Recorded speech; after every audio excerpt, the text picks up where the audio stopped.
नमस्कार, जय हिंद, वंदे मातरम। प्यारे दोस्तों, आज के इस वीडियो में कक्षा 10 के जो विद्यार्थी हैं वो हिंदी विषय में जितने अच्छे नंबर लाना चाहते हैं उनके लिए वीडियो जो है बहुत ही बेहतरीन होने वाला है, बहुत अच्छा होने वाला है। तो प्यारे दोस्तों, आज इस वीडियो को हम बहुत अच्छे से पढ़ेंगे, देखेंगे। और इस वीडियो में जो पिछले साल पेपर में पूछे गए थे प्रश्न वही प्रश्न हैं और ये प्रश्न 100% रिपीट होते हैं। 100% तक इन्हीं से कुछ प्रश्न जरूर रिपीट होते हैं। तो 1-2 नंबर नहीं बल्कि 3 से 4 नंबर आपके हो जाएंगे जो आपको एग्जाम बोर्ड में देखने को मिलेंगे। हर बार रिपीट होते हैं, हर बार पूछे जाते हैं, तो इस बार भी पूछे जाएंगे। तो आइए शुरू करते हैं। आपको बताते हैं कौन से पेपर हैं, कौन से प्रश्न पूछे जाते हैं हिंदी में, वो आपको हम बताएंगे। और ये अति लघु हैं। तो वीडियो में आगे बढ़ने से पहले आपसे एक ज़रूरी रिक्वेस्ट है। प्यारे दोस्तों, हमारा यूट्यूब चैनल है डीएल हिंदी नॉलेज। इसमें आप सभी लोगों का हार्दिक स्वागत, अभिनंदन है।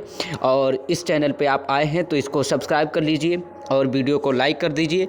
अपने दोस्तों तक इस वीडियो को शेयर कर दीजिए ताकि आपके दोस्त जो हैं, भाई बहन, कोई भी इससे जुड़ा हुआ है और जुड़ सकता है और अच्छे से इस पर प्रिपरेशन कर सकता है।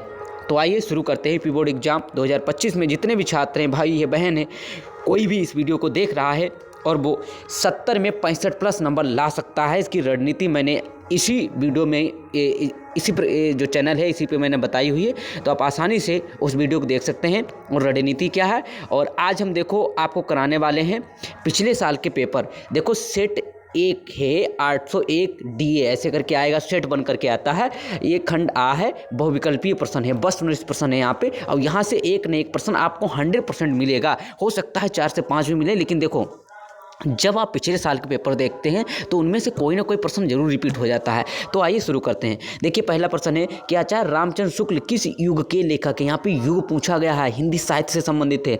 विकल्प ए है शुक्ल युग, द्विवेदी युग, शुक्लोत्तर युग, भारतेंदु युग। याद रखना, आचार्य रामचंद्र शुक्ल ऐसे रिलेट कर लो। शुक्ल हैं कौन? आचार्य रामचंद्र शुक्ल। तो ये किससे? शुक्ल युग। आचार्य रामचंद्र शुक्ल और शुक्ल युग से संबंधित है। याद रखना, बहुत महत्वपूर्ण प्रश्न है। आगे बढ़ते हैं।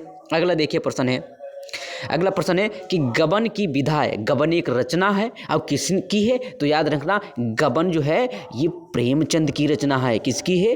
प्रेमचंद। आपने नाम पढ़ा होगा, हिंदी साहित्य में नाम आता है प्रेमचंद का। इनकी बहुत रचनाएं प्रसिद्ध है, कहानी के सम्राट कहे जाते हैं, उपन्यास बहुत से लिखे। तो इनकी जो गबन रचना है ये उपन्यास, यानी विधा पूछी गई। विधा क्या है? तो इनकी विधा जो है उपन्यास है। याद रखना, बहुत महत्वपूर्ण है। आगे देखिए कितना महत्वपूर्ण ये इम्पोर्टेंट में है। याद रखना, ये इम्पोर्टेंट है और इम्पोर्टेंट ही नहीं, वेरी इंपॉर्टेंट है। वेरी इंपॉर्टेंट में लगा लीजिए। क्या है? कंकाल के लेखक है कौन? मुंशी प्रेमचंद, जयशंकर प्रसाद निराला और रामचंद्र शुक्ल। तो सही आंसर होगा इसका जयशंकर प्रसाद। कंकाल जो है उसके लेखक कौन है? तो जयशंकर प्रसाद हैं। आगे हम बढ़ते हैं। तो देखिए अगला प्रश्न है कलम का सिपाही। ये भी इंपॉर्टेंट है, इंपॉर्टेंट नहीं वेरी इंपॉर्टेंट में आ जाती है। और ये तो कई बार पूछी गई रचना है, इस बार फिर आपको 2025 में देखने को मिलेगी। कलम का सिपाही। तो कलम का सिपाही जो कृति है वो किसकी है? धर्मवीर भारती की, अज्ञेय की, जैनेन्द्र की, अमृत राय की। तो याद रखना, कृति का मतलब यानी रचना है तो ये अमृत राय की है। और अगर इसी को पूछ दिया ये जीवनी किसकी है, तो जीवनी हो जाएगी प्रेमचंद की। बात समझ में आ रही है? यानी जीवनी किसके बारे में लिखा गया है? तो प्रेमचंद के बारे में लिखा गया। और लिखा किसने है? तो लिखा है अमृत राय ने। इस बात को याद रखना प्यारे विद्यार्थियों। आगे बढ़ते हैं। अगला प्रश्न दिया गया कि शुक्ल युग की समयावधि है। यहाँ पे शुक्ल युग की समयावधि पूछ दी गई है। तो समयावधि याद रखना, 1900 से 1918, 1919 से 1938, 1936 से 1943 और 1950 से 1919। तो याद रखना, शुक्ल युग की अगर सीमा पूछी जाती है तो होती है 1900। आपका सही आंसर होगा 1919 से 1938, क्योंकि जो छायावाद युग है वही शुक्ल युग का दूसरा नाम है। तो याद रखना 1919 से 1938 ये विकल्प आपका बिल्कुल राइट होगा। आगे बढ़ते हैं अगले प्रश्न की तरफ। अगला प्रश्न है, देखो रचना है साकेत। कौन सी रचना है? साकेत। तो साकेत रचना किसकी है पूछा गया? महादेव वर्मा की, सुमित्रानंदन पंत की, जयशंकर प्रसाद की, मैथिलीशरण गुप्त की। तो इसका सही आंसर होगा मैथिलीशरण गुप्त की रचना है। आगे बढ़ते हैं। देखिए प्रगतिवादी युग माफ करना, प्रश्न देखिए क्या है। महादेव वर्मा कवयित्री हैं। कौन है? अब देखो कवयित्री कैसे लिखा जाता है भी जानते रहिए, महत्वपूर्ण है। महादेव वर्मा कवयित्री है। किस युग की है? प्रगतिवादी युग, द्विवेदी युग, छायावादी युग और प्रयोगवादी। तो छायावादी युग। याद रखना, इसके 4 लोग हैं जो हैं। कितने लोग हैं? 4 लोग हैं इसके, याद रखना प्यारे विद्यार्थियों। तो छायावादी युग की महादेव वर्मा जो हैं कवयित्री हैं, ये भी आपको याद रखना। प्रसाद, 4 लोग हैं छायावादी युग में। कौन? 4 कवियों के नाम आते हैं। एक तो प्रसाद और पंत। पंत का पूरा नाम क्या है? सुमित्रानंदन पंत और निराला। प्रसाद पंत और निराला का पूरा नाम क्या है? सूर्यकांत त्रिपाठी निराला। याद रखिए, बहुत ही महत्वपूर्ण है। ठीक है, तो इस प्रकार से आप कह सकते हैं महादेवी वर्मा जो है कवयित्री किसी की है? तो छायावादी की, आपको सही उत्तर हो जाएगा। आगे बढ़ते हैं। देखो गंगा लहरी यहाँ दिया गया है। गंगा लहरी जो है रचना है किसकी है? पद्माकर की है, भूषण की है, मतिराम की और किसकी है? देखो विकल्प में शांत गिन दिया है। तो याद रखना ये गंगा लहरी जो है पद्माकर की रचना है। विकल्प में पद्माकर लगाएंगे और अगर पद्माकर ना आए तो नाम आता है एक जगन्नाथ रत्नाकर। जगन्नाथ, याद रखना प्यारे दोस्तों, जगन्नाथ दास रत्नाकर। जगन्नाथ दास रत्नाकर, ये पूरा नाम है इनका। अगर जगन्नाथ रत्नाकर आते हैं उनको लगाना, अब नहीं तो यहाँ पे गंगा लहरी किसकी रचना है? पद्माकर की लगा देंगे, ये भी आपकी सही होगी। अब देखो आधुनिक काल की समयावधि पूछ दी गई। आधुनिक काल हिंदी साहित्य में आप पढ़ते हैं काल, आधुनिक काल, रीतिकाल, भक्तिकाल और ये जो है आदिकाल। तो यहाँ पे आधुनिक काल की समयावधि पूछी गई है। तो याद रखना ये 1919 से 1938 है, या 1918 से 1950 है, 1936 से 1943 है, 1843 से अब तक है। तो सही विकल्प इसका जो होगा वो होगा डी, वर्ष 1843 से अब तक। यानी याद रखना आधुनिक काल की समयावधि क्या है? अगर देखा जाए तो आपको कहीं न कहीं 1850 ये सन आपको मिलेगा, वो 1850 से अब तक मानी जाती है। 1850 से कब तक? अब तक। किसकी?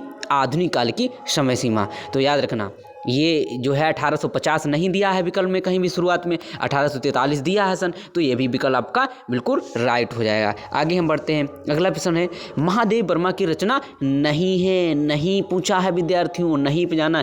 निहार, बिहारी की, युगांत, दीपशिखा। देखो महादेवी वर्मा की रचना नहीं पूछा गया है, तो यहाँ पे युगांत, ये देखो विकल्प भी बिहारी जो आ गया ये थोड़ा गलत है विकल्प। निहार भी इनकी रचना है, दीपशिखा भी है, लेकिन युगांत नहीं। युगांत, गुंजन ये किसकी रचना है? अच्छा युगांत किसकी है? तो ये पंत की रचना है, याद रखना है ना, याद रखना है पंत की रचना है। तो इस प्रकार से इस प्रश्न का सही विकल्प होगा कि युगांत नहीं है। उसके बाद में देखो अब आ जाता है आपका हिंदी में ये आपका प्रश्न है कि हास्य रस का स्थायी भाव पूछ दिया। तो बहुत सरल है, हास्य रस का स्थायी भाव, हास्य 1 नंबर का है प्रश्न, बहुत बढ़िया। आगे देखो एक आपका अलंकार पूछ दिया है, कक्षा 10 के विद्यार्थी विशेष करके ध्यान देंगे। पीपर पात सरसु मन डोला। देखो सरिस आ गया शब्द, कितना वाचक शब्द, सरिस आ गया ना, ये क्या है? ये वाचक शब्द है। अब सा सी से कौन सा आ जाए? एक सा आ जाए, सी आ जाए या से आ जाए, याद रखना। एक बार सही से लिख देते हैं, याद रखना वाचक शब्द कौन सा आ जाए? देखो एक होता है सा, फिर सी और से, सम, सरिस। याद रखना ये वाचक शब्द हैं, ये सरिस, इसमें देखो सरिस आया। ऐसे शब्द जिस अलंकार में, जिस उदाहरण में आ जाएं तो वहाँ पे कौन सा अलंकार होता है? तो वहाँ पे उपमा अलंकार होता है। याद रखना प्यारे विद्यार्थियों, तो उपमा अलंकार होगा इसमें।